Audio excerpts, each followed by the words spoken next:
Je parle aujourd'hui au nom du réseau des chambres régionales d'économie sociale et solidaire. Voilà, on a une CRES par région puisque ce webinaire est national et voilà, je remercie tous mes homologues chargés de mission sensibilisation présents dans toutes les CRES de France qui ont participé à l'organisation de cet événement et je parle en leur nom. Je voulais passer maintenant la parole pour introduire ce webinaire à Agathe Ribas de l'ESPER, voilà, qui est partenaire de l'événement pour que tu puisses un petit peu nous présenter rapidement l'ESPER. Bonjour à tous, donc je m'appelle Agathe Ribas, donc je travaille à l'ESPER qui est une association qui signifie l'économie sociale partenaire de l'école de la République. Elle est formée de 44 organisations d'enseignants, de parents d'élèves et d'étudiants, des organisations qui sont à la croisée des mondes de l'ESS et de l'éducation. L'ESPER, c'est un acteur majeur de l'éducation des jeunes à et par l'ESS en milieu scolaire. Son action a pris de l'ampleur depuis 2013, notamment par la signature d'un accord cadre avec le ministère de l'Éducation nationale et le ministère à l'époque délégué à l'ESS. Cet accord a été prolongé en 2018 avec l'actuel ministre de l'Éducation nationale et le haut-commissaire à l'économie sociale et solidaire. Ensuite, ils ont été déclinés petit à petit localement dans près de 80% des régions, en associant les partenaires des CRES et des rectorats, avec pour objectif commun de permettre aux jeunes de découvrir d'autres types d'entreprises, d'autres formes d'engagement et de vivre notamment l'économie sociale et solidaire en classe. Voilà pour le petit topo sur l'ESPER. Très bien, merci Agathe. Alors avant de commencer ce webinaire, c'était vous rappeler quelques consignes pour les participants. Donc vous devez me voir, m'entendre et voir le diaporama que je suis en train de diffuser, au même titre que vous verrez donc les différentes intervenantes que nous remercions encore une fois d'être présents aujourd'hui pour vous présenter leurs initiatives autour de l'ESS.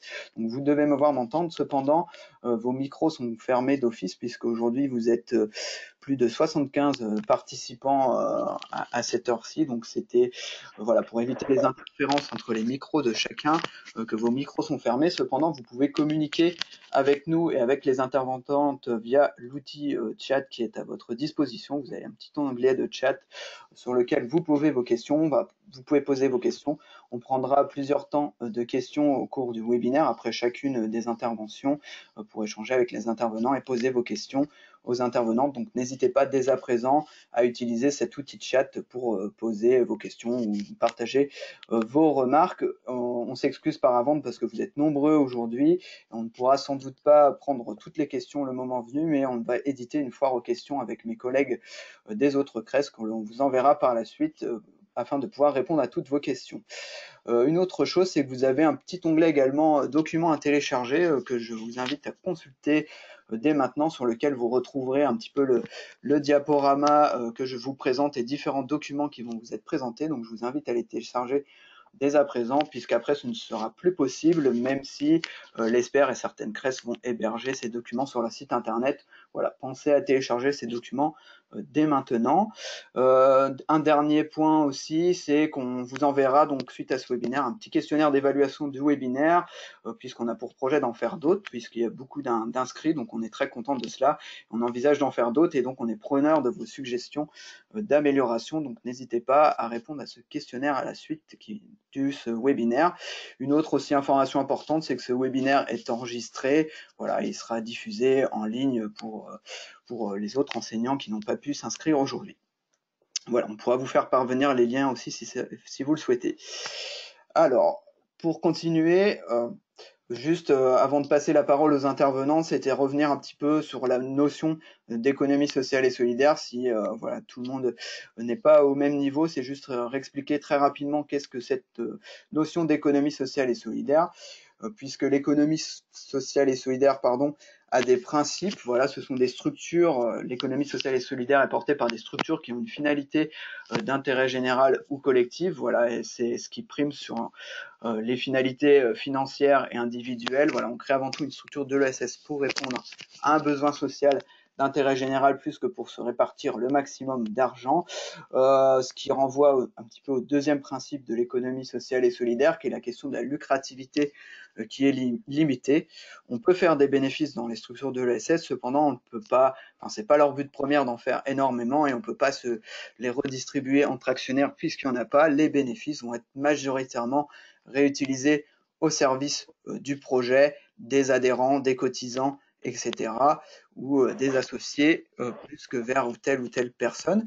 Le dernier principe de l'économie sociale et solidaire, c'est le principe de gestion dite démocratique de l'entreprise. On dit une personne est égale à une voix dans les structures de l'ESS, quel que soit l'argent que vous allez payer pour adhérer à la structure, que vous allez cotiser pour bénéficier des services de la structure, des parts sociales que vous allez acheter. Tout le monde a une voix et sur le même pied d'égalité dans l'économie sociale et solidaire, ce qui est un petit peu différent du principe d'actionnariat où c'est celui qui met le plus d'argent qui a le plus de pouvoir dans l'entreprise. Donc voilà un petit peu pour redonner ces trois principes qui sont définis notamment dans la loi cadre relative à l'ESS du 31 juillet 2014, donc une loi qui marque la reconnaissance de l'ESS vraiment comme une économie et un mode d'entreprendre à part entière qui est adapté à tous les domaines de l'activité humaine, et une loi qui a aussi pour ambition de faire changer d'échelle cette économie qui représente aujourd'hui 10,5% des emplois en France, un peu plus dans certaines régions. Voilà, et enfin, l'ESS, c'est vous dire aussi que c'est avant tout donc des entreprises qui appliquent ces principes, dans lesquels on retrouve toutes les associations, toutes les coopératives, toutes les mutuelles, toutes les fondations qui appartiennent à ce champ de ce qu'on appelle économie sociale et solidaire, puisque dans leur statut, elles appliquent d'office les trois principes que je vous ai énoncés.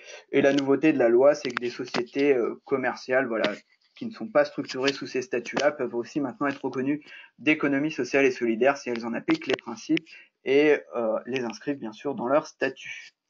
Donc voilà un petit peu pour redéfinir le cadre de l'économie sociale et solidaire avant de passer la parole à nos différentes intervenantes. Juste une dernière slide pour finir cette introduction, pour vous montrer un petit peu la diversité de comment on peut contribuer, comment on peut participer à l'économie sociale et solidaire, et vous montrer aussi la diversité des secteurs d'activité et des entreprises touchées par cette terminologie économie sociale et solidaire. Voilà, donc on peut faire de l'économie sociale et solidaire lorsqu'on fait appel à une aide à domicile qui peut être proposée par une association. On peut consommer économie sociale et solidaire si on achète du mobilier dans une ressourcerie, voilà, qui sont des associations qui vont retaper des meubles et des objets pour les remettre en vente dans un but de les recycler et de les revendre à des coûts peu chers et accessibles à tous. Si vous faites livrer votre panier de légumes sous une AMAP, c'est aussi une association qui propose ce service-là. Vous pouvez également adhérer, être client sociétaire d'une banque qui est structurée sous forme coopérative. Vous pouvez choisir votre complémentaire de santé auprès d'une mutuelle, voilà, puisque je crois que 60% des Français voilà, cotisent à une mutuelle et par ce biais-là contribuent à l'économie sociale et solidaire. Au même titre que pour vos assurances d'habitation et de logement, vous pouvez aussi faire appel à une mutuelle. Enfin voilà, il y a encore plein d'autres possibilités. Si vous avez des activités culturelles et sportives dans des associations, vous faites de l'économie sociale et solidaire. Voilà, je ne vais pas énumérer encore les nombreux exemples, je vous laisserai voir la diapo puisqu'elle est téléchargeable également, mais pour vous montrer un petit peu la diversité des secteurs d'activité de l'ESS. Donc voilà sur cette brève introduction. Voilà, puisque ce n'est pas l'objet du webinaire. L'objet du webinaire, c'est avant tout de laisser la parole à des enseignants qui ont mis en place des projets autour de l'économie sociale et solidaire au sein de leur établissement. Donc à ce titre, je vais passer la parole à Madame Gatinois, de la région Grand Est, qui est dans un établissement scolaire de la région Grand Est, dans les Ardennes, qui a mis en œuvre une journée sur la thématique de l'ESS auprès de ses élèves. Donc Madame Gatinois, je vais vous laisser ouvrir votre micro et votre webcam pour que vous puissiez nous présenter votre initiative. Oui, alors voilà, oui. Bonjour à tous. Bon, je suis contente de une fois de plus, en ces temps de confinement, parler à mon ordinateur, mais bon, je sais que derrière, voilà, il y a des vraies personnes et que c'est quand même un outil sympa pour pouvoir continuer à voilà, parler de nos projets et puis voilà, communiquer, partager nos expériences. Donc moi, je suis enseignante dans un lycée polyvalent dans les Ardennes. Donc c'est au nord, près de nos amis les Belges. Je suis dans ce lycée depuis une dizaine d'années à peu près, et j'y enseigne l'histoire, la géographie et l'éducation morale et civique. Voilà, et depuis 3 ans, dans notre lycée, moi et d'autres enseignants, on a monté un projet autour de l'économie sociale et solidaire. Et donc, je vais essayer de vous présenter un peu tout ça aujourd'hui. Il y a quelques liens là qui apparaissent devant vous qui vous permettent de mieux voir, comprendre voilà, le projet. Notamment, il y a la vidéo qui a été réalisée sur la journée de l'ESS. Donc là, voilà, on a la chance d'avoir un prof qui est vidéaste presque pro et qui donc a fait une vidéo qui vous donne un bon aperçu de comment ça s'organise, le rôle de chacun dans cette journée de l'ESS. Je vais simplement revenir sur c'est anecdotique, mais j'ai découvert l'ESS par hasard. Voilà, c'est pas à la base un engagement personnel hein, dans l'économie sociale et solidaire. Je suis allée à un stage avec une prof qui est une copine. Je suis allée voilà, sans savoir exactement ce que j'allais y faire. Et puis finalement, au fur et à mesure de ce stage, je me suis dit que ce thème m'intéressait beaucoup, que j'y voyais beaucoup de liens avec mes cours, parce qu'il y a des liens avec le développement durable, donc la géographie. Il y a aussi beaucoup de liens, évidemment, par toutes les valeurs que vous avez énoncées, M. Révélé juste avant. Il y a plein de valeurs liées, des valeurs républicaines, en fait. Donc, pour l'EMC, c'était intéressant. J'ai tout de suite compris aussi que les CREST, les SPER, etc., mettaient à disposition énormément de ressources pédagogiques pour qu'on travaille dessus. Donc, ça, c'est quand même hein. On a tellement de choses à faire et monter des projets, c'est pas facile. Donc, c'est bien d'avoir des ressources. Et puis aussi, il y a un aspect intéressant, c'est que c'est hyper transdisciplinaire. C'est-à-dire que vous pouvez, si vous avez envie de faire des projets transdisciplinaires, c'est vraiment un bon thème, si je peux faire la pub dans ce sens-là. Donc voilà, ma motivation, c'était ça. C'était plutôt monter un projet qui aboutit à une journée de l'ESS. Je vous expliquerai un petit peu en détail cette journée après. C'était aussi beaucoup axé le travail de mes élèves sur la citoyenneté, sur l'engagement citoyen. Et puis, je le dis maintenant parce qu'après, je n'aurai plus le temps. Dans nos missions, on est censé faire de nos élèves, voilà, on va faire de la formation à la citoyenneté en tant qu'enseignant, de toute matière d'ailleurs. Hein. Et si on veut en faire des citoyens éclairés, il faut leur montrer, comment dire, pour leur montrer qu'il existe des modèles de société alternatives, qu'on peut faire autrement, que ce qui domine notre société n'est pas, il ne s'agit pas de critiquer complètement tout ça, mais voilà, il faut qu'ils fassent leur choix. Et s'ils veulent avoir un choix, il faut qu'ils connaissent le champ des possibles. Voilà. C'était un peu l'idée de ce projet. Pour revenir sur la journée en elle-même, donc, cette journée, que vous pouvez voir donc, dans la vidéo, elle s'organise dans le cadre d'un projet. Donc, voilà, on peut mettre le programme de la journée, c'est bien. Donc, la journée en elle-même, elle s'organise, pour essayer d'être concrète, hein, elle s'organise en, comment dire, deux temps. Le matin, pendant 2 heures, il y a 4 classes qui circulent au sein de ce qui est proposé dans la journée, c'est-à-dire qu'il y a un forum avec des acteurs de l'ESS. Vous avez des photos aussi après où vous voyez ce forum. Il y a des ateliers jeux auxquels participent les élèves, ateliers débats, jeux, etc. Hein, donc vous avez aussi une petite photo, on voit un atelier. Il y a les travaux des élèves qu'ils ont réalisés au cours de l'année. Donc il y a des expositions faites par les élèves, il y a des expositions traitées par la CREST. Il y a une année, on a fait aussi des docu-débats pour des terminales. Donc, en fait, on passait un film qui raconte l'histoire d'une SCOP, en fait. Et puis après, il y avait un petit débat sur le sujet. En fait, c'est libre, c'est comme on a envie. Voilà, ça, c'est pour la composition de notre journée. On a des intervenants qui sont... Alors, les classes visées, peut-être quand même. Donc, on touche environ, je ne sais pas, entre 8 et 10 classes. Dans ces élèves, il y a des élèves qui ont déjà bossé sur l'ESS, qui ont même aidé à organiser, à préparer la journée. Il y a d'autres qui sont en mode découverte, hein, d'autres élèves. Les classes divisées, c'était plutôt des secondes, des premières dans les filières avant économiques, des filières ES. Maintenant, ça ne plus, mais bon. On avait ciblé ces élèves-là, des STMG, et puis aussi des élèves de lycée pro qui travaillent, qui parlent aussi dans le texte, dans l'aide à la personne. Enfin. Donc, voilà les classes visées. Les intervenants, on a essayé de varier. Donc, comme on vous l'a dit juste avant, l'ESS est dans plein de domaines d'activité. Donc, on avait des entreprises d'insertion sociale via des ressourceries, des jardins bio. On a comment dire, des SIC, c'est-à-dire en fait des coopératives, notamment Enercop, qui proposent de l'énergie citoyenne et verte. On avait des mutuelles, des SCOP. Voilà, une assoce qui organise le festival Ardennais du Cabaret Vert, qui, je ne sais pas si vous le connaissez, mais sinon, il faut venir, c'est génial. Voilà, c'est de varier pour que les élèves, ils trouvent, voilà, un peu chacun trouve un intérêt chacun. Cette journée, dernier point, on peut peut-être remettre la diapo où il y a la présentation du projet.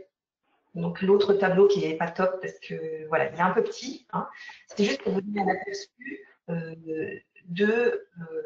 du fait que cette journée, elle est elle s'insère dans un projet pédagogique transdisciplinaire, comment vous dire, assez vaste au lycée. Donc il y a en fait des enseignants qui s'y sont accrochés, qui sont des enseignants de lycée pro, de filières technologiques, de lycée général. Il y a des enseignants de gestion administration, d'éco-droit, de SES, voilà, il y a des documentalistes, il y a voilà, tous ceux qui voulaient apporter leur petite pierre à l'édifice pouvaient participer à ce projet en faisant comment dire, une action plus ou moins importante, des petites choses, des choses plus importantes. Et donc, ça a touché pas mal de classes dans le lycée. Et surtout, ce qui est bien, c'est que ça les a fait collaborer aussi entre filières professionnelles et générales. Il y a beaucoup d'a priori entre les élèves et là, au moins, ils ont fait des choses ensemble. Donc, on peut peut-être aussi, du coup, revenir maintenant sur la petite carte mentale, où j'essaie d'un peu synthétiser. Alors, elle est un peu dense, mais bon, je me dis que ça peut servir un peu d'outil aussi. Alors, donc, ce projet de l'ESS aboutit en fait à la journée de l'ESS. La journée de l'ESS, c'est l'aboutissement du projet. Donc, au niveau timing, si vous voulez, on commence à bosser sur le projet, chacun fait ce qu'il a à faire, hein, ses actions au début de l'année. Et puis, on profite de la semaine de l'ESS qui est organisée au niveau national par l'expert en fin mars, hein, la dernière semaine de mars, pour comment vous dire, pour réaliser notre journée. Donc, nous, on a choisi, et ça, c'est comme on veut, c'est notre choix pédagogique à nous. Nous, on envisage la journée de l'ESS comme l'aboutissement du projet. C'est-à-dire que c'est un moment où les élèves vont valoriser leur production, parce qu'elles vont faire où ils vont être acteurs de la journée, parce qu'il y a des classes qui organisent aussi le forum, qui participent à l'organisation. D'où ce choix, voilà, ce timing-là. Il y a un autre point fort dans l'année pour l'ESS qui s'appelle le mois de l'ESS. Ça, c'est plutôt encadré par les CREST. Et ça, c'est en novembre. Et on peut parfaitement imaginer qu'une journée de l'ESS, ce soit une découverte pour les élèves. Ou alors, l'entrée dans le thème, l'entrée dans un projet. Ensuite, avant que je continue, nous, on a inscrit cette journée de l'ESS dans un projet. Mais une journée de l'ESS peut être un but en soi, c'est-à-dire que ça peut être un temps fort dans un établissement où les élèves découvrent l'ESS et puis on n'est pas obligé de faire quelque chose de plus, comment vous dire, qui mobilise autant de disciplines. Ça peut être aussi un projet seulement à 2 disciplines. Enfin, c'est comme on veut. Tout ce que, je le répète, hein, tout ce qu'il faut bien se dire, c'est que oui, ça prend du temps. Donc on pose la question, on prend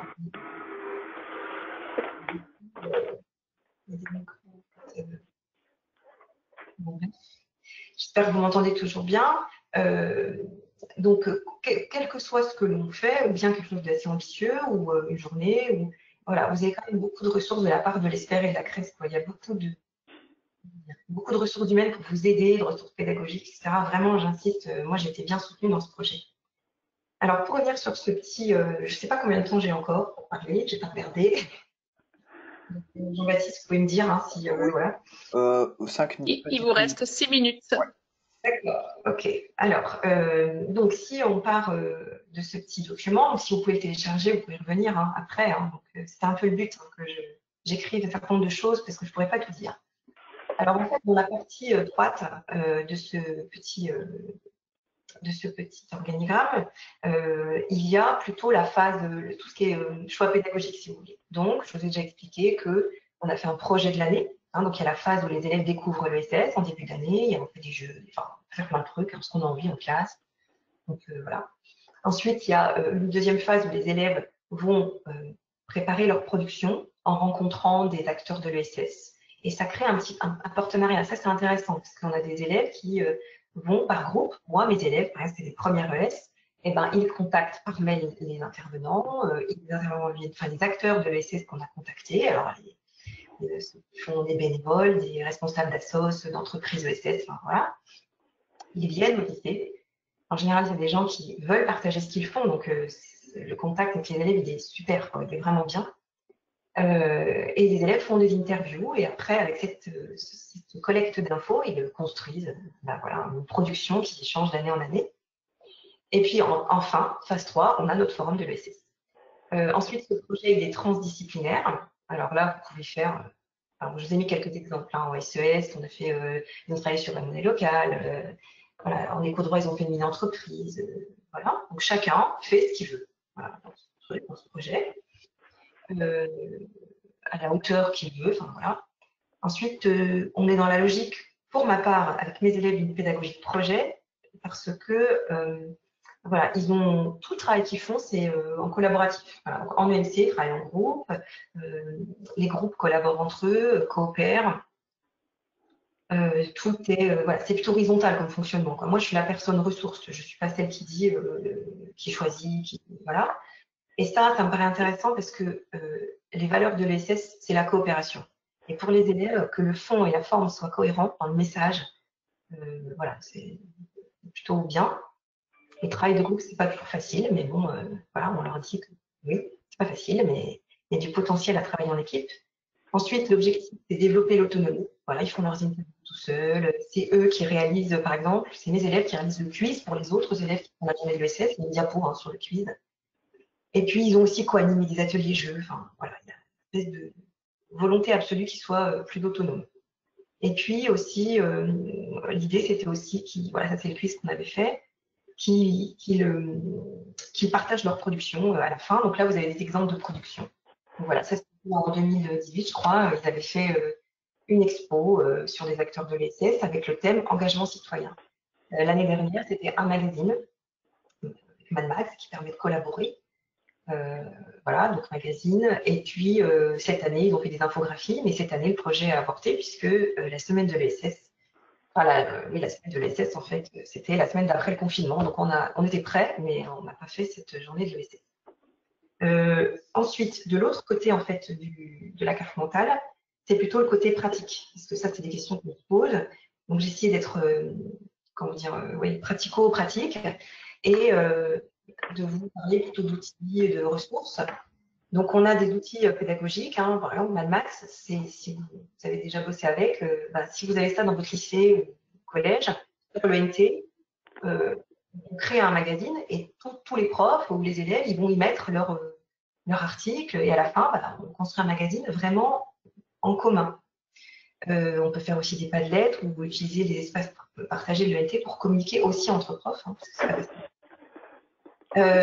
ensuite, les ressources, il y a des ressources humaines importantes, je vous l'ai dit, hein, les CREC, les SPER, les ambassadeurs de l'ESS, et dans vos établissements, il faut aussi parfois mobiliser des gens, parce qu'on a besoin de ressources, voilà, il faut que l'intendance vous suive pour organiser la journée, il faut que les agents vous aident à déplacer des tables, des grilles d'expo, enfin voilà, il faut du coup un peu anticiper tout ça.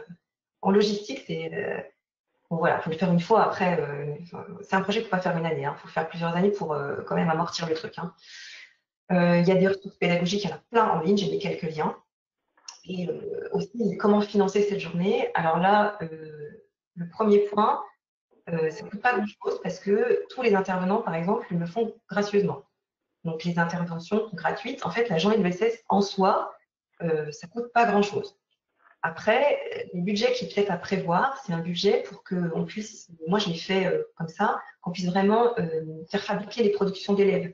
Par exemple, nos magazines Mad Max, on l'a vraiment imprimé sur du vrai papier glacé et valorisant pour les sortir un truc voilà, que les intervenants qui ont bossé avant peuvent voir et dire ouais, c'est bien fait. Les expos, on les avait aussi imprimés en grand format, un peu comme une expo, avec sur des pages, avec œillets. Enfin, ils ont beaucoup bossé, quoi. Donc je pense que pour sortir un truc voilà, qui est chouette, pour eux c'est bien, quoi. Donc c'est surtout ça en fait qui a coûté dans le projet. Et ceux qui travaillent en lycée, aujourd'hui, enfin, en tout cas dans la région Grand Est, on peut budgéter ce genre de projet avec l'AVL, c'est l'animation de la vie lycéenne. Il faut en fait présenter son projet à la région qui, si ça colle, ça leur plaît, enfin, voilà, finance le projet. Donc, moi, ça avait été financé entièrement comme ça, même les sorties. S'il y avait eu des sorties faites dans le projet avant, j'ai mis tout ensemble et ça a été financé.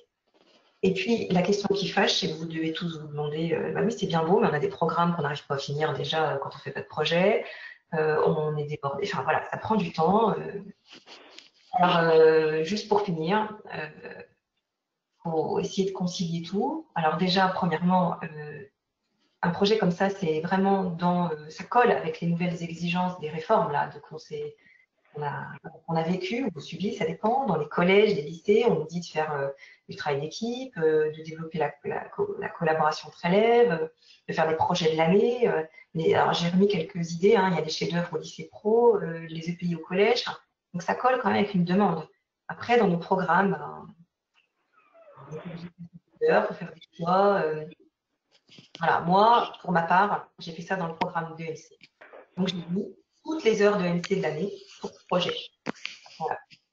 Donc il y a 2 thèmes, j'en ai fait qu'un. Mais je pense que les élèves, ils ont appris énormément de choses sur les valeurs de la République, la citoyenneté, qu'ils s'en souviendront et que des fois, il ne faut pas tout faire, mais le faire bien. Voilà. Alors après, pour passer l'examen, c'est plus dur. En fait, pour finir, pour conclure, je pense que, voilà, comment vous dire ça, faut savoir se lancer. Faut faire étape par étape. Moi, la première année, j'ai trop fait. C'est-à-dire que je me suis lancée un truc trop important et c'est dur. On peut y aller au fur et à mesure. C'est un projet qu'on construit pour plusieurs années. Donc, la première année, c'est plus dur. Après, ça va mieux. Et puis, moi, personnellement, voilà, j'y ai gagné une ouverture d'esprit. J'ai rencontré des gens. J'ai un peu poussé les murs du lycée pour moi et les élèves.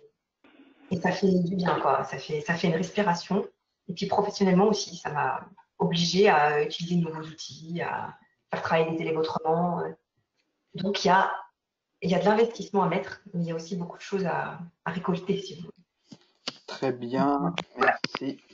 On va peut-être passer aux questions. Je ne sais pas si Natacha, Stéphanie, il y a des questions qui sont remontées via le chat.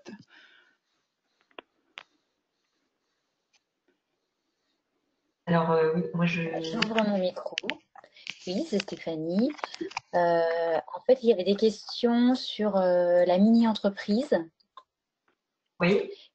Donc, je pense que ça, on en reparlera, je pense, avec le témoignage suivant, sauf si tu as quelques informations à apporter. Et puis, il y a des questions sur le magazine aussi. D'accord. Alors, pour la mini-entreprise, je ne peux pas trop répondre parce que c'est pas moi qui ai fait ça. C'était une collègue à moi qui avec ses élèves qui étaient des élèves de commerce-vente. Donc, ouais, là, je vous laisse plutôt vous répondre sur le dispositif qu'on peut utiliser pour créer une mini-entreprise. Après, ça avait très bien marché, c'était sympa. Ils avaient même gagné un prix. Donc voilà, c'était une belle expérience pour ces élèves. C'était vachement valorisant, quoi. Ces élèves de lycée pro et ça les a vraiment valorisés. Pour le magazine, les questions, quel genre de questions?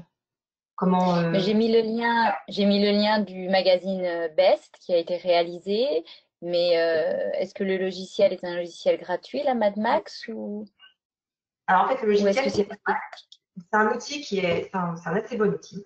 C'est un outil qui est simple d'utilisation. C'est un outil qui est payant, mais qui a comment vous dire, vous savez qu'il y a une partie, certaines fonctionnalités qui sont gratuites. Donc, on peut y accéder dans la version gratuite. Ou bien, nous, pour prendre notre exemple, nous on l'utilisait pour le projet ESS et il y a aussi d'autres collègues qui l'avaient déjà utilisé pour d'autres choses. Et du coup, au lycée, on a acheté en fait le logiciel. Donc, c'est les documentalistes qui souvent sont au courant de tout ça et savent comment faire. Donc, La documentaliste, chez nous, elle a acheté voilà, le logiciel. Ensuite, c'est mis en lien sur notre ENT.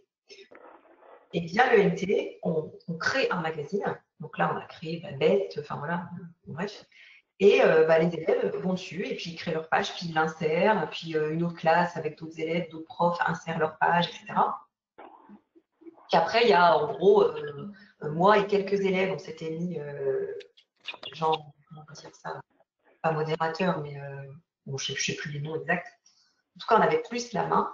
Et moi et quelques élèves, que j'avais mis rédacteur en chef, voilà, c'est ça, et ben on a juste redonné, quoi, remis la page dans l'ordre, enfin voilà.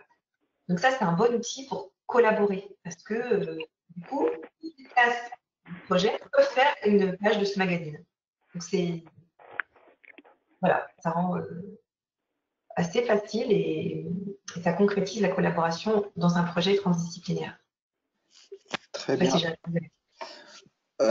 la dernière question qui à peu près fait unanimité, c'est, oui, c'est vraiment la dernière chose, mais je me suis un peu engagée, donc j'espère que tu seras d'accord, c'est qu'ils aimeraient avoir les ressources, c'est-à-dire ta carte mentale et un petit peu ton brainstorming. Donc, est-ce que tu seras d'accord pour partager ça avec l'ensemble des participants?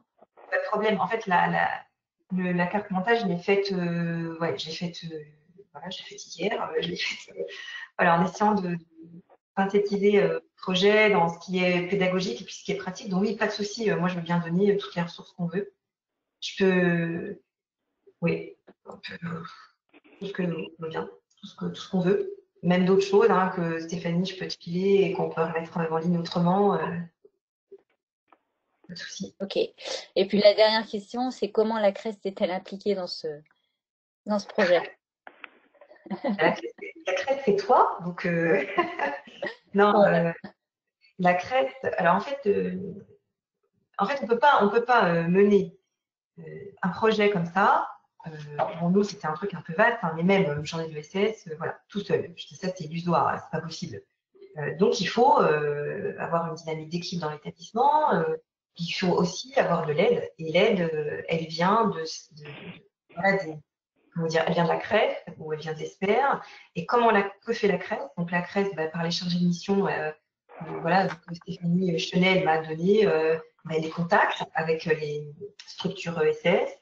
Ils ont créé un réseau d'ambassadeurs, c'est-à-dire de gens qui font de l'ESS et qui veulent bien venir partager leur expérience dans des classes. Donc, en gros, il faut que, la CREF, déjà, elle met en contact. Elle donne les contacts. Elle donne le réseau, quoi, si vous voulez. Ensuite, la Crest, Stéphanie, par exemple, vient faire animer des ateliers, préparer les élèves à co-animer des jeux lors de la journée. Donc, il y a aussi un travail d'intervention, d'animation, voilà, avec les élèves. Tout ça gracieusement. Donc, c'est quand même bien. Et puis, c'est un conseil, quoi. C'est-à-dire que quand on sait qu'on n'est pas sûr d'un truc, on peut toujours poser la question, demander un conseil. C'est aussi un moyen de partager les expériences des autres établissements, qui bossent avec d'autres établissements, et on voit comment ils font ailleurs. Donc voilà, je sais pas, tu peux compléter, Stéphanie, j'ai pas Très bien, je pense que tu as été parfaite, je crois. C'est assez clair et on a prévu d'en reparler un petit peu à la fin du coup. Mais c'est super déjà d'avoir commencé à parler de cette question-là. Merci à vous, Madame Gatinois, pour ce premier témoignage. On va passer du coup au deuxième témoignage de Madame Bonjour, donc cette fois-ci qui est en région Auvergne-Rhône-Alpes, et là qui va témoigner plutôt sur la question de créer une entreprise sociale et solidaire en classe, donc il fait complètement le lien avec les questions qui étaient posées un petit peu sur ce sujet-là. Voilà, j'espère que le témoignage de Madame Bonjour pourra vous éclairer un petit peu là-dessus. Donc Madame Bonjour, je vous invite également à ouvrir votre micro et votre webcam et à prendre Voilà, je crois que c'est fait. Très bien. Bonjour à tous. Bonjour, j'avais décidé de commencer en vous disant que le projet que j'avais à présenter était très différent du précédent, en particulier parce que c'est un projet de collège et qu'en collège, on n'étudie pas l'économie. Et je me rends compte en écoutant la collègue qu'il y a beaucoup de points communs entre nos projets, même si la finalité n'est pas la même. Alors, le nôtre de projet, il s'inscrit évidemment dans un contexte spécifique, d'un collège bien particulier, 900 élèves, 36 classes, une révision récente de la carte scolaire qui fait qu'on a un public de REC+, sans les moyens. Donc, tout ça avait préparé quand même, avant janvier 2018, une réflexion de plusieurs collègues sur la nécessité de mener un projet collectif qui change un peu l'atmosphère de l'établissement. Alors, il n'est donc pas né par hasard, mais ce qui était de l'ordre du hasard, c'est que nous étions 3 à travailler autour du développement durable dans des actions tout à fait diverses, et que l'IPR d'une de nos collègues lui a proposé une formation que nous avons cru être de développement durable, formation transdisciplinaire. Nous nous sommes donc inscrites, la collègue du physique, une collègue d'anglais et moi en français, pour une formation qui se trouve avoir été proposée par l'ESPER et qui nous a donné l'occasion non pas de faire une formation développement durable telle que nous l'attendions, mais de découvrir la réalité de l'économie sociale et solidaire. Alors, je dis découvrir la réalité parce que je crois qu'on avait tous des images, la MGEN, la Maïf, mais en tout cas, nous ne savions pas du tout en quoi consistait exactement l'économie sociale et solidaire. Alors, en quoi consiste donc le projet qui est né en partie lors de cette formation? On venait de visiter avec le Club Développement Durable une association qui s'appelle l'Accorderie dans notre ville à Ambérieu. C'est une association qui pratique le troc de services et l'idée nous était venue d'organiser à l'échelle de l'établissement un échange de services scolaires entre pairs. En gros, j'ai besoin d'une aide pour un exercice de maths, un élève me l'apporte et à mon tour, je vais aider un autre élève. Ce que l'ESPER nous a apporté et ce que la formation nous a permis d'ajouter à ce volet, c'est un prolongement économique. Le collège génère évidemment des kilos de papier. Le club développement durable triait ce papier pour faire des cahiers de brouillon. Mais l'idée a surgi que nous transformions cette conception tout à fait artisanale en une production-vente plus organisée dans le cadre d'une entreprise ESS.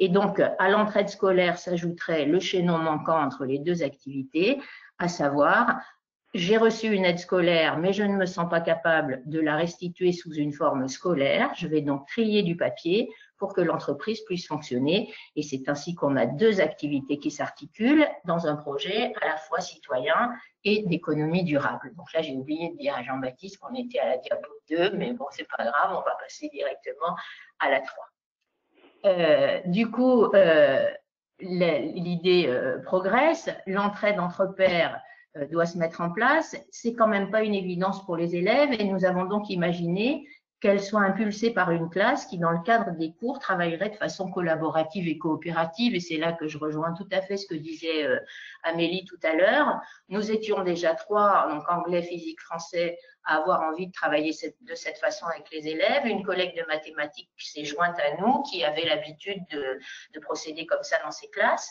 Et puis, nous avons convaincu une collègue de techno d'organiser ces cours sous la forme d'une entreprise avec des pôles, un pôle production, secrétariat, gestion, marketing. Et il est alors devenu évident que cette classe que nous avions envie de construire devait être une classe de 3e, d'abord parce que je suis professeur principal de 3e depuis des années, mais surtout parce que c'est une classe d'orientation et que dans le cadre du nouveau brevet, une épreuve orale est proposée sur 100 points où on peut présenter ce qu'on appelle le parcours citoyen ou ce qu'on appelle le parcours avenir. Et donc, le projet s'intégrait parfaitement dans le parcours citoyen, avec le travail d'entraide. Et dans le parcours à venir, où les élèves allaient pouvoir découvrir le fonctionnement d'une entreprise sociale et solidaire qui pourrait comparer avec le stage obligatoire qu'ils font dans une entreprise, qu'ils observent. Donc, ça, c'est une pratique qui est, je ne sais pas si c'est nécessaire dans tous les établissements, mais en tout cas, au collège, c'est le cas dans toutes les classes. Donc, il nous fallait convaincre l'administration de nous soutenir dans ce projet. Ça a été fait. On a déposé auprès du conseil départemental de l'Ain des demandes de subventions. Alors ça, c'est pareil, je ne sais pas du tout si ça se passe partout de la même manière. Dans l'un, on peut déposer des projets dans le cadre de valeurs de la République et du développement durable. Ça nous a permis de partir avec un petit pécule pour acheter, par exemple, des massicots plus performants que ceux que le collège avait, et puis pour investir dans diverses petites choses dont nous avions besoin pour lancer le projet. Et nous avons présenté le projet aux élèves des classes de 4e dans l'idée de constituer un petit noyau d'élèves volontaires autour duquel nous pourrions associer dans une véritable hétérogénéité des élèves de toutes sortes, y compris et peut-être surtout des élèves en grande difficulté, voire en rejet de l'école, parce que je crois qu'on avait toutes envie que le projet soit un projet de cette nature, qui fédère des élèves très différents. Alors, sur la première année, je crois qu'on peut vraiment parler de succès. L'administration a accepté de libérer la classe de 13h à 14h tous les jours, ce qui chez nous est un choix lourd, et a accepté également que chacun des enseignants investis soit libéré un jour de 13h à 14h pour pouvoir encadrer l'entraide. Nous avons réussi à toucher 80 élèves de l'établissement. Alors, dans l'absolu, c'est pas extraordinaire. Sur 900, ça peut paraître très peu.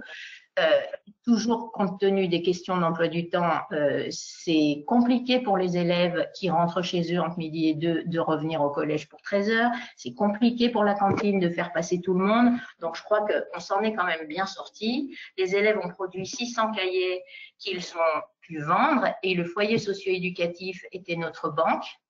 Et en échange de quoi, nous avons assuré l'organisation, la mise en sac des carnets de brouillon, puisque le foyer socio-éducatif fait des sacs de fournitures scolaires. Donc, au lieu d'acheter des carnets de brouillon, ils ont utilisé les cahiers de l'entreprise.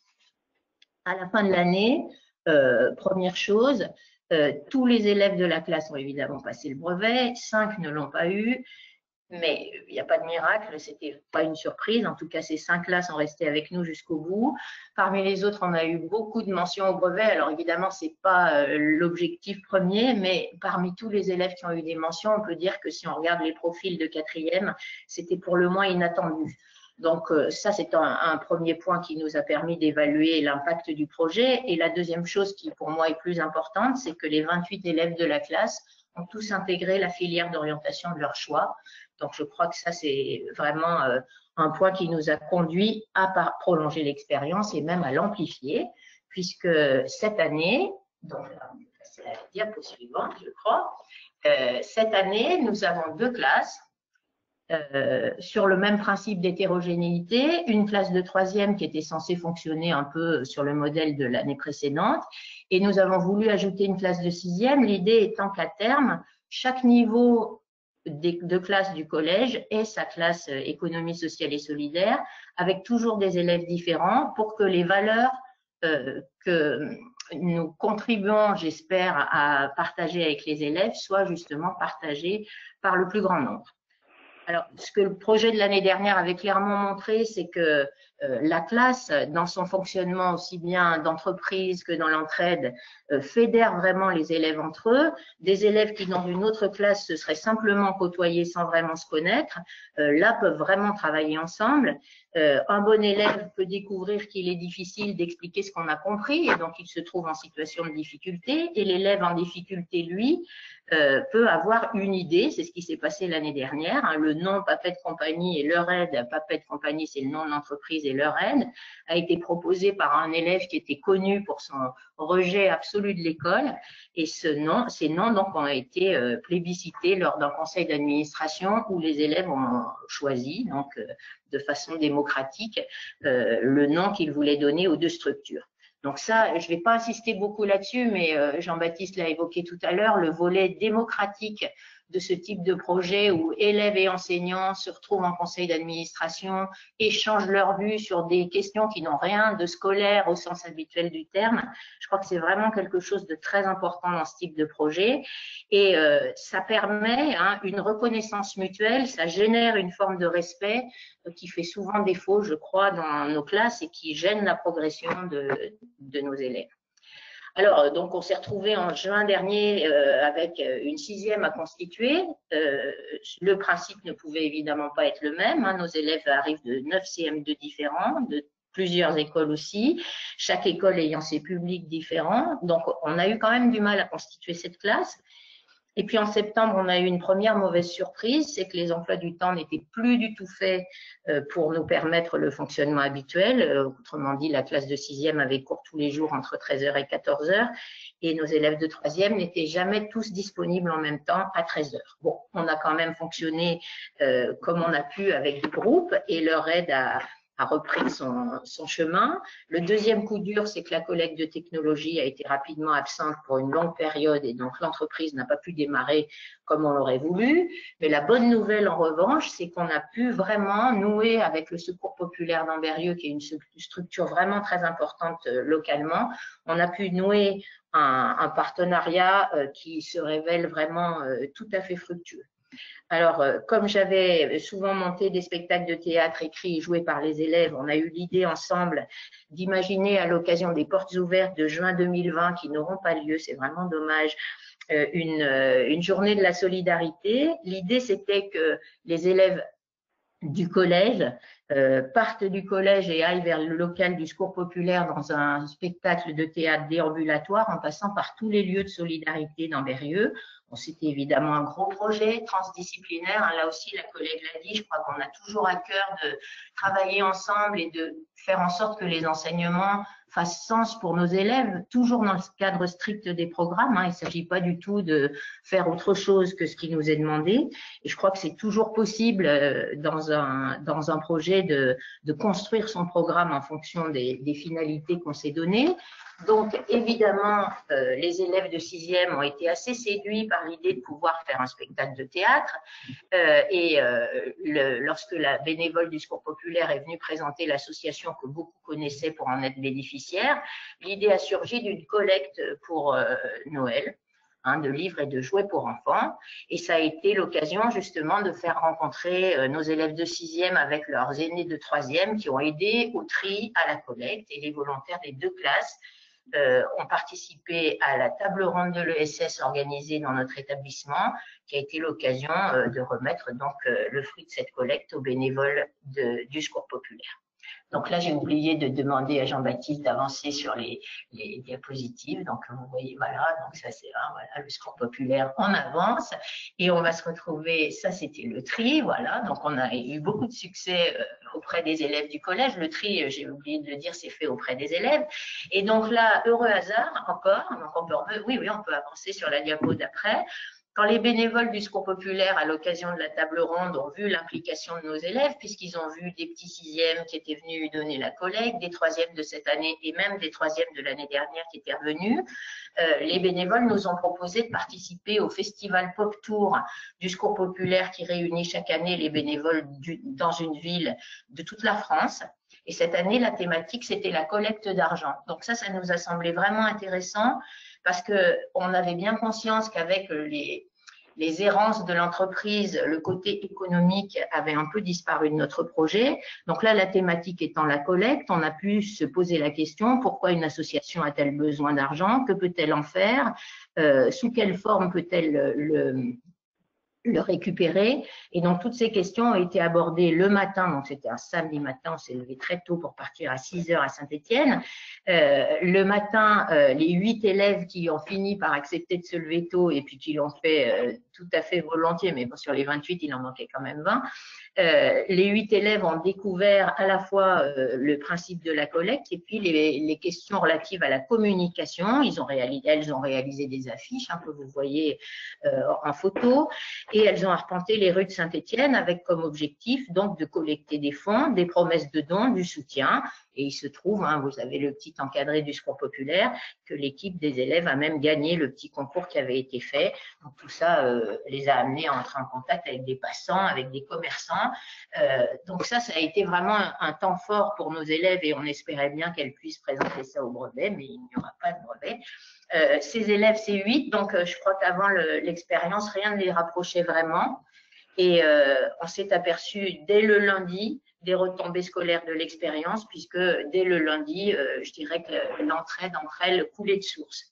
Il en va de même pour les 6e. Hein. Je crois que le confinement nous a montré que si on pressentait quand même une situation difficile chez bon nombre de nos élèves, on ne la mesurait pas nécessairement. Dans la classe de 28, on a 12 élèves qui n'ont aucun accès à un ordinateur ou à un smartphone. Et on s'aperçoit justement que le projet, non seulement ouvre nos élèves sur, je dirais, la ville, le monde, mais permet aussi de créer entre l'école et les familles en difficulté un lien d'une autre nature, en tout cas un lien qu'on n'avait pas nécessairement avant. Bon, là, on a pu essayer d'établir avec les familles une aide un peu plus précise, même si évidemment l'entraide entre élèves n'a pas été possible. Hein, c'est plus entre enseignants et familles qu'elle s'est faite. Et je crois que la confiance est un petit peu plus grande et c'est en tout cas un des objectifs que nous poursuivons. Alors, nous poursuivrons donc l'expérience, ça va sans dire, dans l'avenir, mais l'idée, c'est bien que on évite d'abord qu'une partie du projet repose sur les épaules d'une seule personne. On s'est rendu compte cette année que notre projet avait quand même cet énorme défaut puisque l'entreprise commençait à vivre vraiment au moment du confinement. Bon, deuxième chose, évidemment, les projets à très long terme, il faudra peut-être réfléchir. Hein. La journée avec les sixièmes ne pourra pas avoir lieu. Ce qui est sûr, c'est que nous allons continuer avec une sixième et avec une troisième, que nous ne pourrons pas proposer le volontariat aux élèves et justement on va tester avec une classe faite un peu comme d'habitude pour voir si ce type de projet peut fonctionner. Et ce qui est sûr aussi, c'est qu'avec le confinement, on s'est dit que il y a des besoins auxquels on n'avait pas forcément pensé, dont on n'avait pas forcément conscience. Donc, on va demander en cette fin d'année aux élèves des deux classes de préparer des petits manuels à l'usage des futurs élèves et familles du collège sur comment utiliser, par exemple, l'ENT, parce qu'on s'est rendu compte que bon nombre de nos élèves n'y arrivaient pas. Et puis, on se dit qu'on va peut-être essayer de créer un partenariat avec la nouvelle ressourcerie d'Ambérieux pour récupérer du matériel informatique et des téléphones, peut-être établir aussi un partenariat avec le bac professionnel électrotechnique du lycée professionnel de la ville et essayer de réfléchir à une commercialisation de ce matériel si on arrive à le faire revivre. Bon, ça fait partie des pistes pour l'année prochaine. En tout cas, je crois qu'il n'y a aucun doute pour nous que continuer le projet est une nécessité pour nous et pour nos élèves parce que je crois que les élèves apprennent à travailler en ayant envie de venir à l'école et puis je crois que les enseignants ont aussi très envie de travailler ensemble. On a 2 collègues de plus par rapport à l'année dernière et ça fait presque 50% d'effectifs qui augmentent, donc c'est plutôt pas mal. Voilà, alors je ne sais pas du tout si j'ai dit ce que je voulais dire, voilà. Très bien, merci. Alors, est-ce qu'il y a des questions éventuellement? Alors, une précision, une personne souhaiterait savoir si c'est une mini-entreprise avec EPA que vous avez créée. J'ai pas entendu. Oui. Une personne. Si c'est une mini-entreprise. Oui, une mini-entreprise avec Entreprendre pour apprendre. Non. Non. Donc, en fait, non. C'est plutôt du fait maison. D'accord. Une autre question, ou du moins un souhait, ce projet est super. Serait-ce possible d'avoir par écrit ce que vous êtes en train de dire? Tout à fait. Voilà. Sans problème. Oui, et c'est disponible notamment en ligne sur les liens que je vous ai mis. Il y a des témoignages qui sont réalisés sur le site Ressources ESS de l'ESPER qui vous sera présenté juste après. Je vous ai mis les liens sur le diaporama que je vous invite à télécharger où vous retrouverez en partie par écrit le témoignage de Madame Bonjour. Y a-t-il encore d'autres questions? Peut-être une dernière? Alors, une personne, alors il y a plusieurs questions qui arrivent. Une personne souhaite avoir plus de détails, de détails plus opérationnels sur l'appui de la CRES par rapport au projet. J'ai entendu la CRES et j'ai pas entendu avant. Plus de détails sur l'appui de la CRES. Ah, sur l'appui de la CRES. Alors, oui. Je dirais que l'appui, il est constant chaque fois qu'on fait une réunion et qu'on échange et que je propose une idée dont je ne sais pas trop quoi faire et il y a toujours quelqu'un qui va transformer l'idée de façon opérationnelle. Après, sur l'appui technique, nous avons pour l'instant utilisé des ressources que j'ai puisées sur toutes les ressources qu'on peut trouver en ligne. Mais pour l'instant, on n'a pas su peut-être utiliser tout ce que la CRES propose et je crois que l'année prochaine, on demandera davantage aux gens de venir vers nous, alors que jusque-là, je crois que c'est beaucoup plus moi qui suis allée vers eux, qui ai eu des retours, mais l'appui en lui-même, je ne sais pas trop comment répondre. Je vais réfléchir précisément pour avoir une liste de tout ce qui a été fait. Et puis, je pourrais l'ajouter aussi. Très bien. De toute façon, cette question-là sera un petit peu abordée en fin de webinaire par nos collègues. Alors, une autre question plus budgétaire. Ouais. Comment on récolte l'argent quand on n'a pas de compte? Comment on récolte l'argent quand on n'a pas de compte? Nous, on utilise le foyer socio-éducatif comme banque. C'est-à-dire qu'en fait, c'est le foyer, quand on vend les carnets, par exemple, c'est le foyer qui récupère l'argent.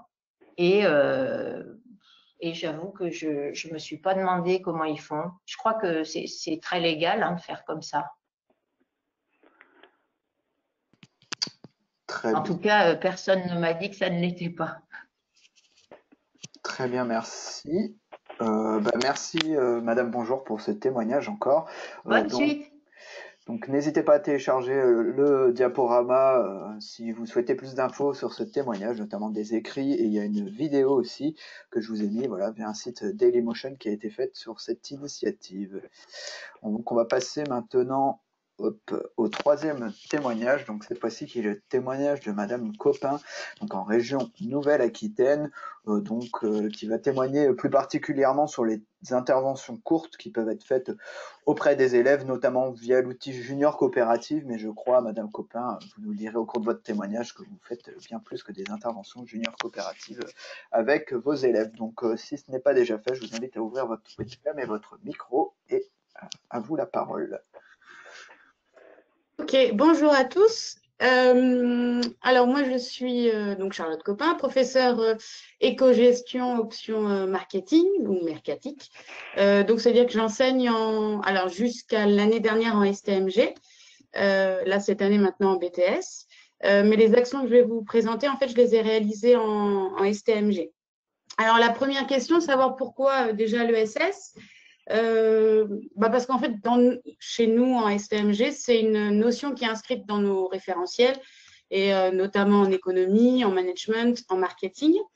Et puis, le plus souvent, en fait, on met en pratique, on met dans les cas des entreprises, des grandes entreprises, pour travailler sur les thématiques du management ou sur la mise en place de stratégies. Et l'idée derrière, c'était aussi de dire on peut peut-être travailler sur d'autres types d'entreprises, peut-être plus proches des élèves et plus proches de ce qui les intéresse. On verra, je vais vous présenter après la suite.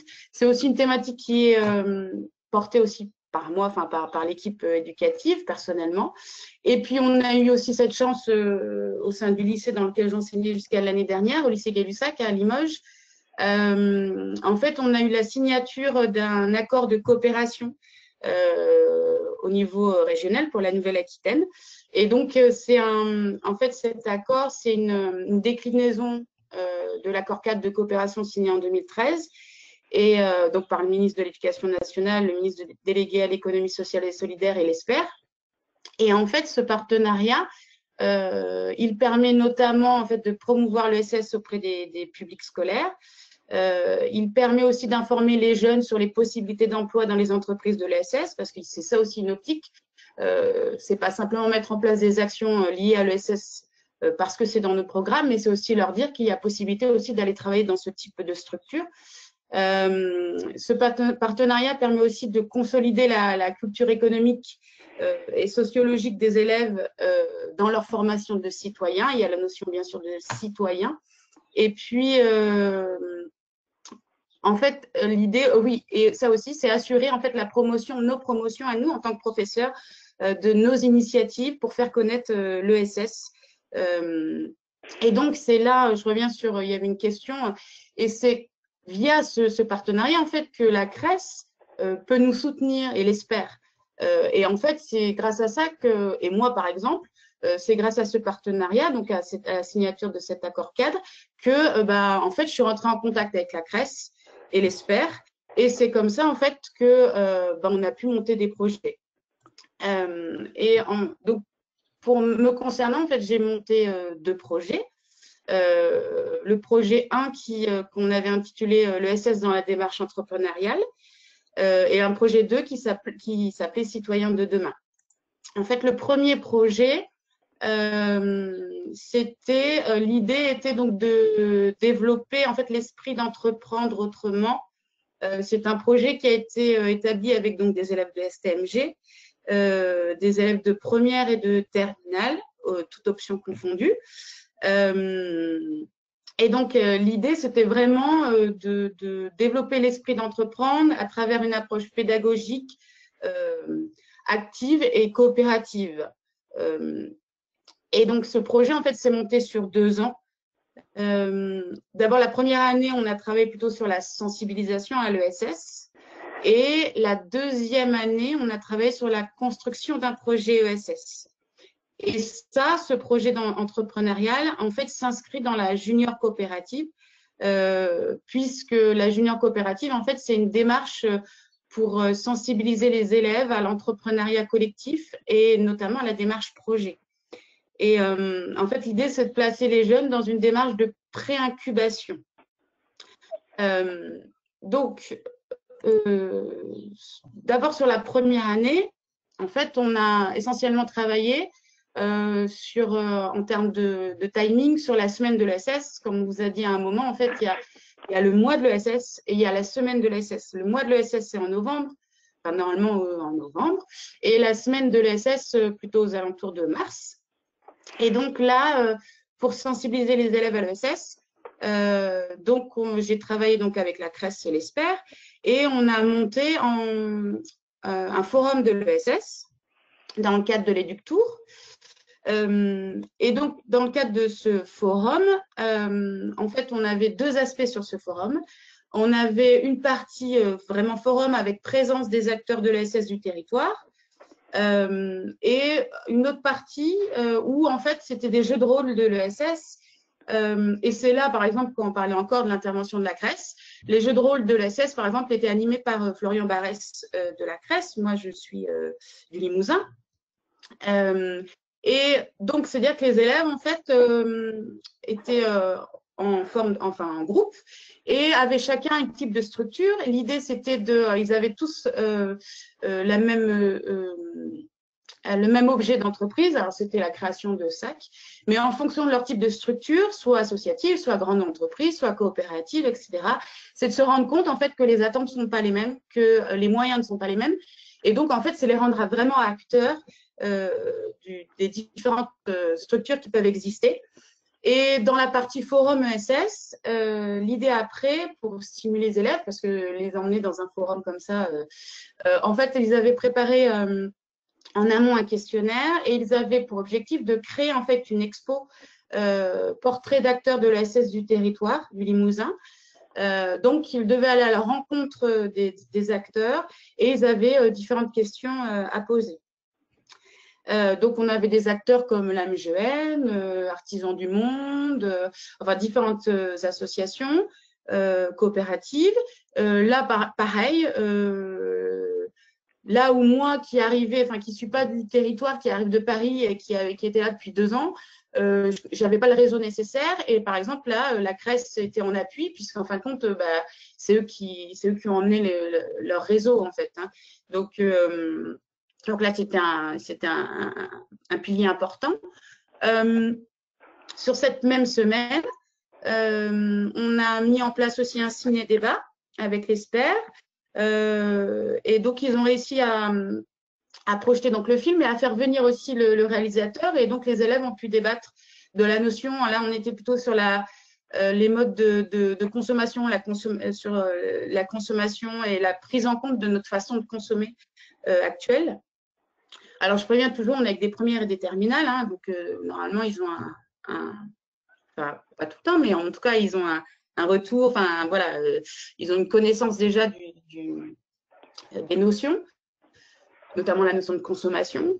Et ensuite, on a pu monter l'exposition. Les élèves en fait, on avait formé des groupes mixés entre les premières et les terminales. Et puis, donc, ils ont créé en lien aussi avec le CDI. Ils ont pu en fait monter leur exposition dans le lycée pour sensibiliser en fait tous les lycéens à l'ESS.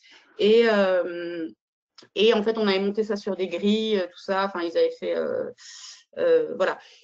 Pareil, là, jusqu'ici, en termes de budget, à part le cinéma, c'est-à-dire la place de cinéma qu'on a dû payer parce que c'était dans un vrai cinéma. Après, il y a possibilité, peut-être certains lycées ont un moyen de projeter les films.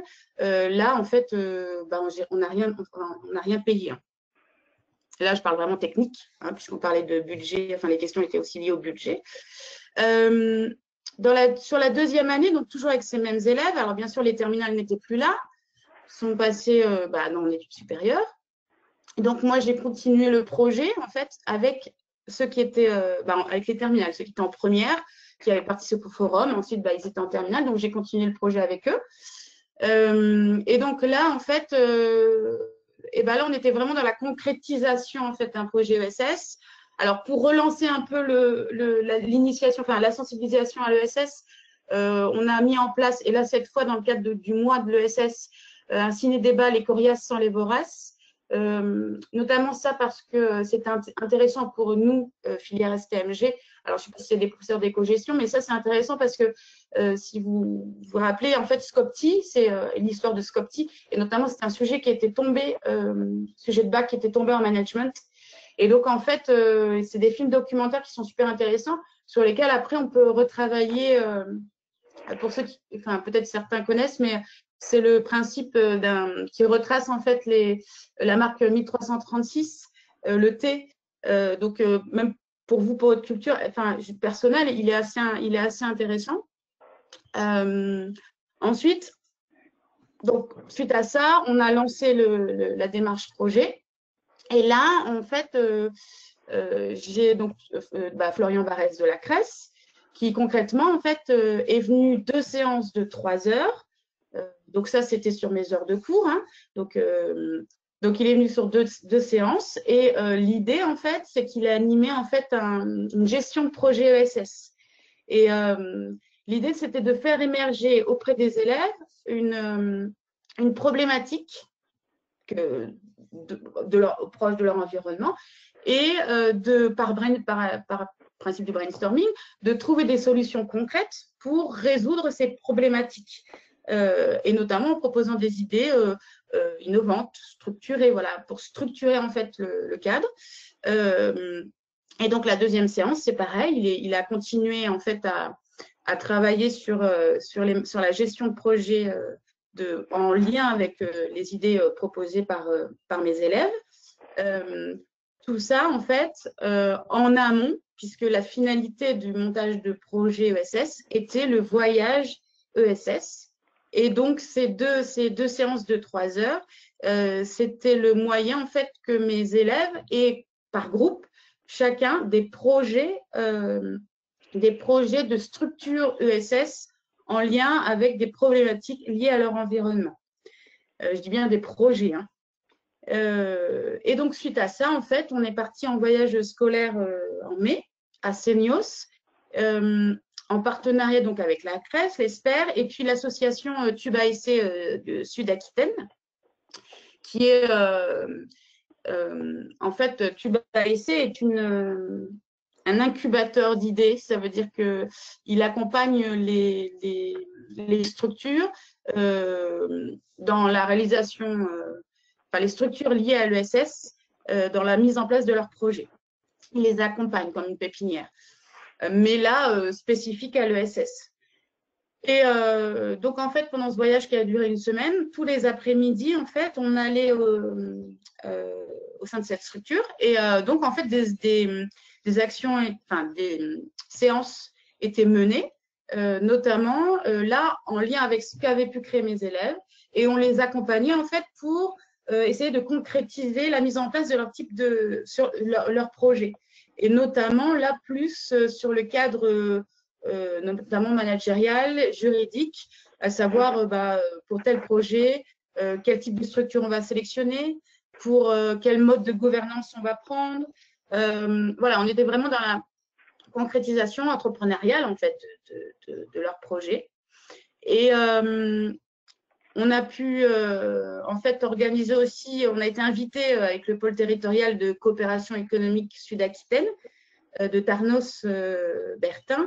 En fait, on a été invité à mettre en place, déjà à rencontrer des entreprises, de jeunes entreprises qui étaient passées, qui venaient de se créer, des entreprises, enfin c'était une entreprise, oui, ESS, qui a monté un restaurant sur une plage. Et donc, l'idée, en fait, c'est qu'ils ont partagé leur expérience avec mes élèves et ils ont mis en place un atelier cuisine, ce qui nous a permis ensuite d'organiser un repas partagé. Donc, la finalité, voilà. Et la finalité de ce projet, c'est que, alors, on n'a pas concrétisé leurs idées, enfin, leur projet de structure ESS. Ce n'était pas l'idée. L'idée, elle était plutôt voilà, on peut monter une structure ESS en se focalisant aussi sur ce qui vous entoure. C'est pas obligé, on n'est pas toujours obligé en fait d'aller voir plus loin. Votre environnement et le contexte même de votre structure ESS. Et voilà, c'était vraiment de les accompagner sur le comment, le pourquoi et j'espère avoir réussi. Je ne sais pas si certains ont continué dessus, mais le deuxième projet qui s'appelle Citoyens de demain. Alors là, en fait, j'étais plutôt sur un projet lié à la notion de citoyen. Et donc là, l'idée, c'était plutôt de mettre en place une démarche d'éducation à la citoyenneté, à la solidarité, pardon, et au développement durable. Ce projet-là, en fait, il a duré 1 an, donc c'était l'année dernière. Et celui-ci, puisque l'année dernière, en fait, je travaillais que avec mes terminales sur le projet entrepreneurial, j'ai décidé quand même de travailler avec les premières STMG sur celui-ci, sur ce projet-là de Citoyens de demain. Simplement, je pouvais pas, c'était un projet assez important et je ne pouvais pas tous les prendre. Donc, en fait, ce projet, c'était sur la base du volontariat. J'avais en fait demandé en amont à mon proviseur la possibilité en fait d'avoir 2 heures. Alors, nous, au lycée, on a ce qu'on appelle l'AP, l'accompagnement personnalisé, et en fait d'avoir 2 heures dédiées en fait à ce projet-là, ce qui a été validé. Ça veut dire que donc l'année dernière en fait j'avais 2 heures d'AP que dédiées au projet Citoyens de demain. Et donc là en fait j'ai présenté le projet aux élèves. Ça sous-entendait aussi que en fait ces élèves qui allaient s'inscrire dans ce projet allaient avoir 2 heures de cours de plus que les autres, hein. Donc c'est voilà. Mais j'ai quand même eu 15 élèves volontaires. Bon, j'ai eu 14 filles et un garçon, mais c'était bien. Et alors, bien sûr, filière STMG, c'était ouvert qu'au STMG. Hein. Et donc là, l'idée, c'était vraiment, eux, ils étaient acteurs de leur projet.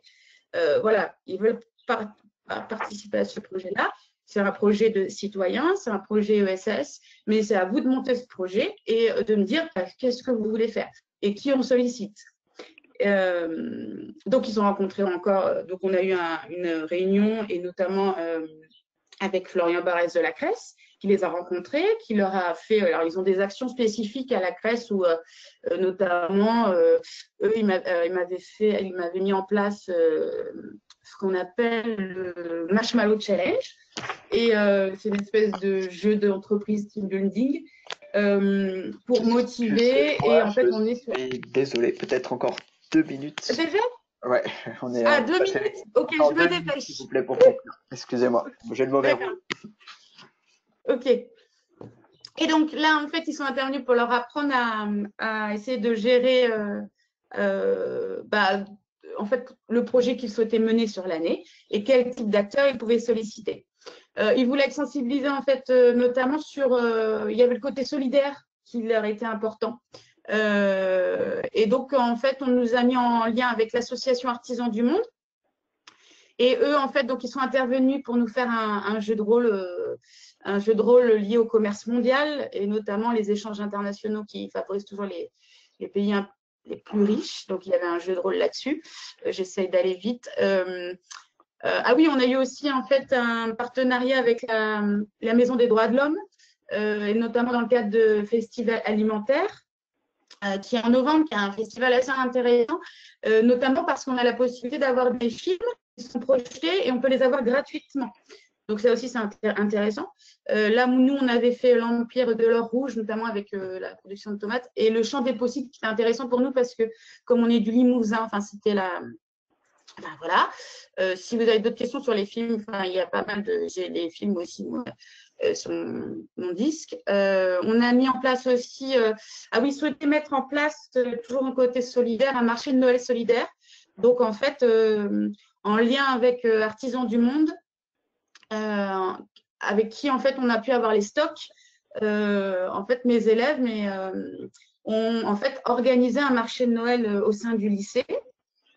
Donc, on a nommé marché solidaire, le marché de Noël solidaire et durable.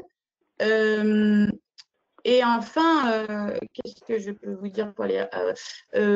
ah oui, ça aussi, c'était intéressant, c'est parce qu'en fait, à Gay-Lussac, on a ce qu'on appelle la semaine des arts. Et en fait, c'est une scène de production musicale de danse des élèves. Et en fait, les élèves, mes élèves du projet, souhaitaient participer, se produire sur scène, mais elles ne savaient pas comment. Donc, la question de savoir, c'est dans le cadre de l'ESS, qu'est-ce qu'on peut produire sur scène? Et du coup, ils sont partis sur la mise en place d'un défilé solidaire. Et là, pareil, avec la Cresse, avec Florian, qui m'a donné en fait les contacts et qui était juste à côté du lycée encore, en fait, d'une friperie solidaire, Lisa. Et donc, on a pu échanger, donc utiliser leurs vêtements et en fait se produire. Enfin, il y avait aussi la notion de faire la promotion de la friperie solidaire. Voilà, je me suis du coup été rapide sur la deuxième partie. J'espère. Très bien. Je ne sais plus. Voilà, je sais plus. Merci. Alors, on va peut-être prendre quelques questions s'il y en a. Alors, une question. Les projets avec les STMG sont-ils évalués à l'examen pour les terminales ou les premières? Non. Enfin, c'est-à-dire que je peux m'appuyer dessus pour créer des évaluations, mais en fait, je n'évalue pas en tant que telle l'action qu'ils vont, par exemple, là, lorsqu'ils sont en classe avec Florian, par exemple, de la Cresse, leur interaction, enfin, tout ce qu'ils font, ou même ce qu'ils vont produire à l'écrit, je ne l'évalue pas. Parce que on est plutôt, je ne suis pas dans l'évaluation même formative, enfin, je ne suis pas dans ça. Par contre, je peux l'utiliser comme Scopti, par exemple, je peux les utiliser en soutien de mes évaluations à moi. Voilà, j'espère avoir répondu. Très bien. Une autre question peut-être ou... Alors, une personne souhaitait avoir des précisions sur la coopérative junior ou la junior coopérative. Est-ce que c'est une structure officielle comme la junior entreprise? Est-ce que c'est fictif ou est-ce que c'est réel? Non, en fait, c'est réel. Alors, il n'est pas avec nous, mais c'est Florian Barès, en fait, de la Cresse, qui en fait, c'est la Cresse, en fait, qui est à l'initiative de ça. Donc, c'est eux qui portent ce projet-là. Et donc, en fait, quand vous les sollicitez, en fait, eux, ils peuvent vous dire, en fait, je peux te proposer ça ou ça. Et lui m'a dit, il y a la junior coopérative qui peut être intéressante pour ton projet. Parce que moi, je suis arrivée, j'avais déjà une idée dans ma tête. Mais c'est du concret. Enfin, derrière, il y a des actions concrètes. Enfin, tout est concret. Très bien. Juste peut-être pour préciser sur la junior coopérative, mes collègues le feront, je pense, juste après. Anne oui, peut-être, oui, parce que… pourra en dire quelques mots. Et sinon, dans les documents à télécharger, vous avez un tutoriel pour réaliser cette junior coopérative qui correspond en fait plutôt à une animation pour sensibiliser à l'ESS et à la méthodologie de projet. Voilà, donc le tuto est disponible en téléchargement, donc vous pouvez le télécharger depuis ce webinaire, mais on va revenir dessus, je pense, après. Très bien. Est-ce qu'il y a éventuellement peut-être une ultime question? Sinon, nous passons à la dernière phase. L'ESS n'était pas prévu comme une option pour les terminales dans les référentiels après la loi du 31 juillet 2014. Alors, si l'ESS n'était pas comme une… Depuis quand? Depuis la loi Depuis la loi de juillet 2014. Non, en tout cas, moi j'en parle en économie, on l'a dans notre… Enfin, là je parle jusqu'à cette année, puisque les référentiels vont changer. En tout cas, il était toujours dans notre programme en économie. En management, on parle en fait des nouveaux moyens de manager. Alors, il n'y a pas la notion même d'ESS, mais en fait, il y a la notion de management participatif et qui est partie intégrante de l'ESS. En marketing, on parle de marketing durable, on parle de nouvelles tendances aussi. Enfin, le terme exact de ESS est inscrit par contre dans le programme d'économie. Après, il est sous-entendu dans chacun de nos programmes. Très bien. Et je pense que les intervenants de la dernière partie pourront revenir aussi sur ces points, à mon avis. D'accord. Très bien. Merci beaucoup, Madame Copin, pour ce témoignage très riche. Merci. Alors, pour poursuivre, on a toujours un lien vers un article écrit de ces différentes initiatives qui sont menées au lycée Gay-Lussac de Limoges. Donc, n'hésitez pas à le contacter en téléchargeant le diaporama. Et maintenant, je vais passer la parole à Anne de la CRES Pays de la Loire, ma collègue de Pays de la Loire, et à Agathe à nouveau, et à Monsieur Perron, voilà, pour voir un petit peu, répondre à cette question qui a pas mal été posée finalement de comment les CRES et les SPER peuvent être ressources et vous aider, vous accompagner sur vos projets liés à l'ESS. Donc, je vous laisse prendre la parole et partager vos webcams éventuellement, sauf pour Agathe qui ne pourra pas. Voilà. Donc bonjour à toutes et tous. L'idée c'est qu'on puisse effectivement, notamment dans un premier temps avec Agathe de l'ESPER et moi qui représente le réseau des CRES, rebalayer mais vraiment rapidement parce qu'on avait convenu qu'on s'arrêtait vers la demi, donc on a une dizaine de minutes pour balayer les différents types d'interventions. Je ne rentrerai pas dans les détails de certains outils spécifiques comme la Junior Cop. Je vous inviterai à les découvrir, on vous donnera tous les liens. Juste pour rappeler ce que tu disais, Jean-Baptiste, au départ, il y a quand même vous pouvez télécharger dans les outils les listes des intervenants dans chaque région, à la fois de l'ESPER et des CRES. Donc, n'hésitez pas à les télécharger. On les mettra de toute façon sur nos liens, sur nos sites respectifs. Donc rapidement, pour rebalayer les différents types d'interventions, on a vu dans les témoignages les 3 témoignages qui ont précédé qu'on a différents formats en fonction de l'implication que vous souhaitez y mettre et que vous pouvez y mettre, bien sûr. Donc on a des formats d'intervention qui sont plutôt courtes, ça peut aller de 1 heure, 2 heures, 4 heures, enfin voilà, un temps qui peut se situer à la fois dans le mois de l'économie sociale et solidaire de novembre, mais aussi dans la semaine de l'économie sociale et solidaire à l'école, qui est plutôt en mars. Agathe vous dira que cette année, compte tenu de la situation, ce sera décalé. Bref, donc les possibilités que vous avez là, c'est de solliciter à la fois les CRES et les SPER pour différents types d'interventions courtes. Ça peut être à la fois ça peut être d'abord une présentation de l'économie sociale et solidaire à travers des outils ludiques, des vidéos. Donc la Junior Cop en fait partie, il y en a d'autres, il y a des jeux autour des logos, il y a des jeux autour de la coopération. C'est des outils qui peuvent s'adapter. Il y a des outils pour tous les niveaux scolaires. Alors, primaire un peu, mais surtout collège et lycée ou le supérieur. Donc, ça, c'est vraiment les contacts que vous aurez à l'ESPER ou à la CRES. Vous verrez ensemble quels sont vos besoins en termes de temps, en termes de contenu, etc. Donc ça, c'est pour les outils. Et vous avez également la possibilité de vous adresser notamment au réseau des CRES pour demander les interventions d'acteurs de l'ESS dans vos classes ou d'aller faire des visites d'entreprise. N'hésitez pas à vous appuyer sur ces interlocuteurs-là, puisque nous avons, nous, dans nos CRES, évidemment, un réseau d'adhérents fourni et une bonne connaissance des acteurs du territoire. Donc, on peut tout à fait vous mettre en relation avec des acteurs. Et puis, dans certaines régions, il y a aussi des CRES qui ont développé des réseaux d'ambassadeurs. Donc, des personnes, ça a été évoqué par Madame Gatinois, c'est le cas dans d'autres régions, des personnes qui sont formées pour utiliser ces outils pédagogiques et venir à la fois former sur l'ESS, mais aussi témoigner de ce qui se passe dans leur propre structure.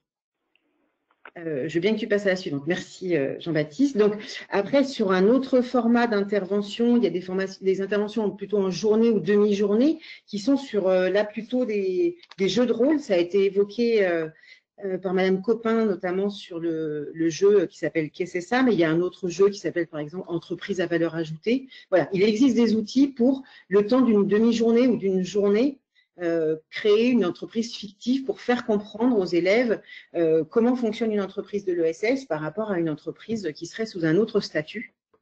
Et puis en journée, je ne vais pas m'étendre là-dessus parce que ça a été ça a été bien évoqué par Madame Gatinois au départ et par Madame Copin aussi également, la possibilité d'organiser des forums sur une journée avec plusieurs acteurs qui peuvent concerner plusieurs classes au sein d'un établissement.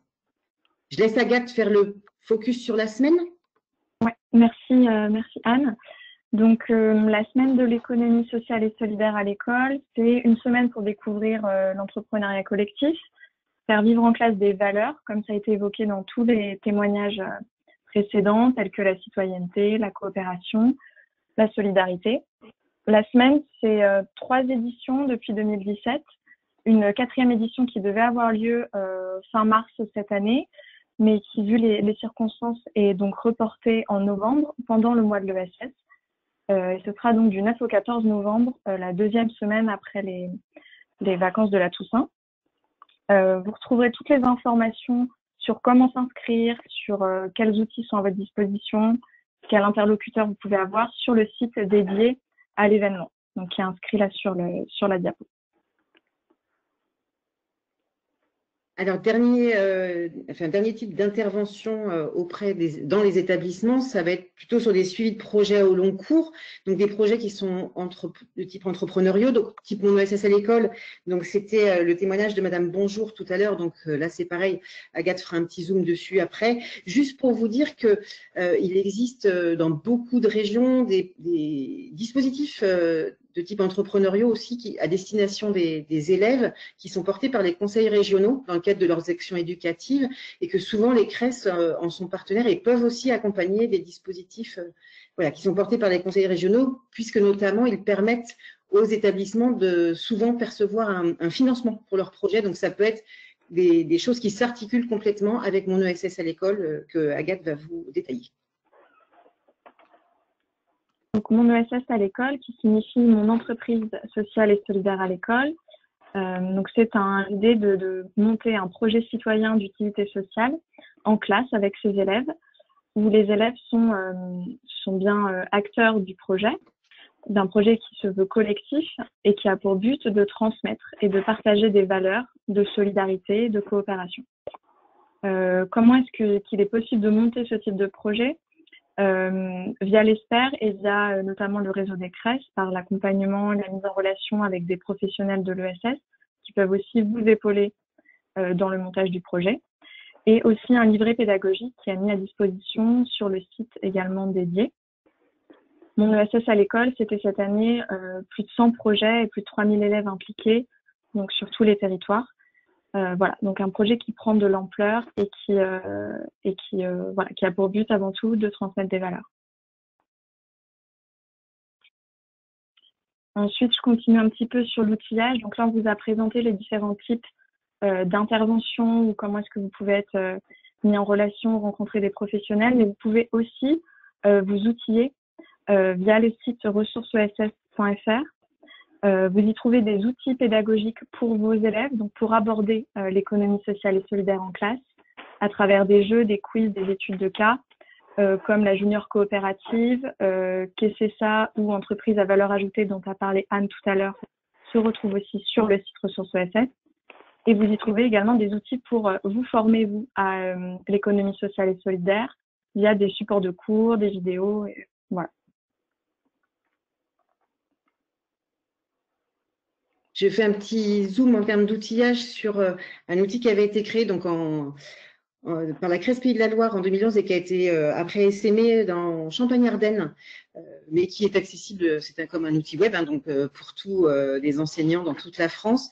Donc c'est un outil qui s'appelle Made in ESS, qui est aussi un outil de ressources pédagogiques et sur lequel vous pouvez télécharger notamment un court-métrage qui s'appelle le Café Citoyen, qui permet de faire une bonne introduction à l'ESS pour vos élèves. Et puis, il y a également sur ces sites des contenus pédagogiques avec des chiffres clés, des éléments un petit peu d'histoire. Enfin, voilà, cet outil, vous le retrouvez également sur ressources, puisque, évidemment, les liens se font entre tous les outils à votre disposition.